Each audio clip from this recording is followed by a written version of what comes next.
perhaps as a starting point, I think, and I'm going to try to make it a bit more general argument, these findings on public procurement. I think in the public debate, the word neoliberalism has become something as a synonym for the past. So, and this is also reflected in these changing diagnostics of scholars like Colin Crouch and Wolfgang Streeck. So after the last crisis, Colin Crouch talked about the strange non-death of neoliberalism. And in his latest book, Wolfgang Streeck indeed speaks of a post-neoliberal interregnum. So something seems to have happened. And if for a moment we share this assumption that somehow something has happened over the past years, then the question is why, who, and how. So the question how to research these processes, the actors that are driving this stagnation, let's say, of neoliberal hegemony, and without at the same time negating there's a very long shadow of neoliberal market order. And I think that's the example you gave about this one authority where you have someone who comes in and thinks the market can do it by himself, which this is a legacy, from this very deep neoliberalization I'm going to talk about. As I said, I developed these ideas as part of this project, and we have published the book in German language only, I'm afraid, but it's an open access book, so if you want to have a look.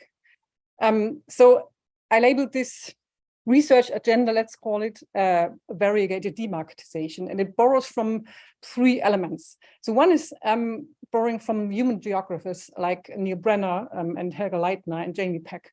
And they also describe the development since the 1990s as a deep neoliberalization.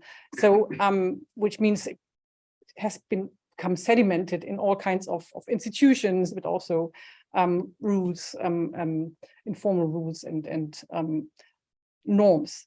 And still, they insist that it's still an incomplete and experimental character that we observe of this neoliberalization process. So it's never the pure form of neoliberalism, but some variegated form. And they also insist on the fact that we shouldn't just look at these kind of opposition or contestation of neoliberalism, so social unrest, which opposes these kinds the effects, but also acknowledge the role of extra neoliberal concepts who are also part of these variegated forms. So they describe what they call actually existing neoliberalism, and with this blending of neoliberal and extra neoliberal elements. So that is one idea I would like to take up. And the other one is the research on marketization. And Ian Greer and Charles Amney have just published their book which resumes their research on this issue of marketization processes in Europe, in different parts of the labor market. And they put a strong emphasis on policy making, and in particular on these depoliticized forms, quiet forms of policy making. So without public oversight and outside parliaments, etc., and which are supposed to really facilitate neoliberal rulings, rules. And unlike what Colin Crouch has described in his post-democracy book, who's very much centering on elites, political elites, and also the corporations, their focus is more on the governance and practices of everyday market making.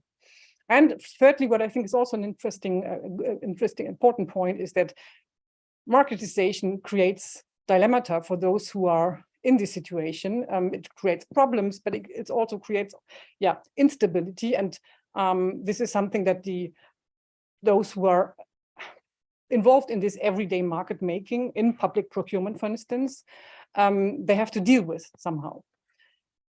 So the third point is what I label repolitization. That's what I'm going to talk about. And it starts from the question, how does the other side of neoliberal hegemony look like? Because that's what the two other approaches don't really talk about. except in the negative. So they say there's not going to be a big bang failure. And if there will be some change, it will probably assume also a very variegated, unevenly developed forms. And that's particularly what I think we can observe in the public procurement area also. So the research agenda proposes to go from just describing the actually existing neoliberalism to something which are called actually existing extra neoliberal policies and practices. And the way how this is becomes real is through repolitization. So, oh, sorry, I didn't translate some other. So I will start with, we'll give you two examples from the world of public procurement. One is regulatory experimentation, so the question of prevailing wages. And what we see in Europe is a move from the abolition of prevailing wage laws, which, for those of you who are not familiar with this instrument, are mandatory for, or who prescribe to public companies a certain pay level. They have to pay the workers in companies under public contracts. So, and this kind of instrument was abolished by a ruling of the European Court of Justice in 2008. And in the 10 years that followed, or up to today, there were successive changes up to 2021 in the rulings of the European Court of Justice on the Posting of Workers Directive, which allowed, let's say, de facto reopened the scene, so as to allow for these kind of prevailing wage laws. And this was supported by a lot of different processes of repoliticization. So on the one hand, you had, after this ruling, some kind of experimentation at the national level, and it's also below the national level, which tried to stay below the threshold of non-compliance and detection by the European Court of Justice. New instruments like minimum wages, procurement-specific minimum wages. And then these kind of experiments were taken again to the European Court of Justice by companies who opposed these kind of instruments. So what Kellerman has also called strategic litigation. But then this fired back, because in the meantime, there was some kind of change at the European Court of Justice. So they allowed for this kind of experiments. There was also transnational mobilization of trade unions for the revision of the Posting of Workers Directive, which is also a very important law which restricted certain minimum standards to be made mandatory. And in 2018, this directive was changed, and also with the help of the trade unions at the European level, who succeeded in convincing some of the countries who were against the new directive in the beginning from Eastern Europe. And there are also some forms of rather quiet repoliticization. So at the European level, within the European Court of Justice, there was also a change in the interpretation of the law under normative pressures from peers and also from the public opinion. So in all this together, that resulted then in this renaissance of prevailing wage laws. This is one example, and there's another one in the practical level. So what so-called street level market makers, so we label them procurement managers, do, because they are, and I very briefly will show you, they are in between two sorts of regulative grids. So one is this marketization, which so the rules and regulations which have come to more and more enforce, or more and more detailed regulations on competitive tendering, making it obligatory, also detailing the ways how you have to put out a public tender, and then also creating new institutions which are watching over the enforcement of these rules. So this is this kind of neoliberal, deep neoliberalization that you really can observe within for the public procurement issue. But on the other side, you have also something which has been termed social politicization of the public procurement. And again, there you also have a succession of rulings and of directives and of all kinds of things that sort of sediment into or sum up to a social politicization. So for someone as a procurement manager who wants to put out a tender, now has to follow a lot of contradictory norms and do experimentation under contradictory norms. So one interesting aspect of this experimentation or in this situation is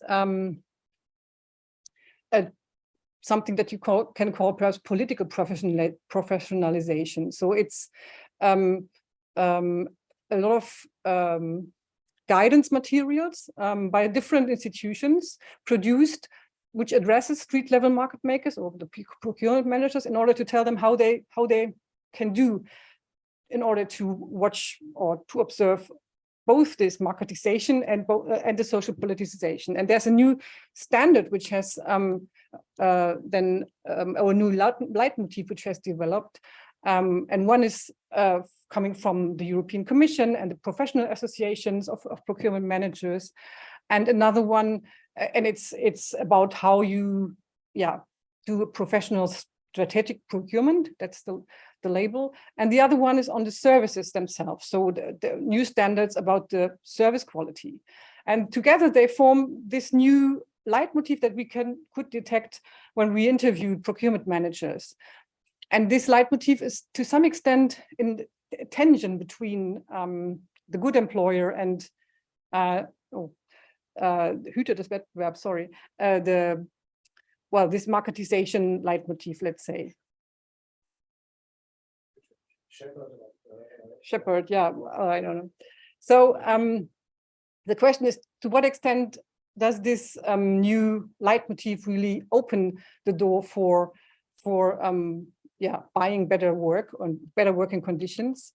And I'm sorry, this is, we found not, let's say it's indeterminate. So some of them saw working conditions, good working conditions as functional for a good service quality. So they try to actively also include some measures to improve working conditions, whereas for others this was not necessarily the case. So it's as I said, it's not some pure model which is extra neoliberal, but it's this mixture of some perhaps neoliberal, but also other norms like this new leitmotif, which are which we observe and which are somehow still something different than just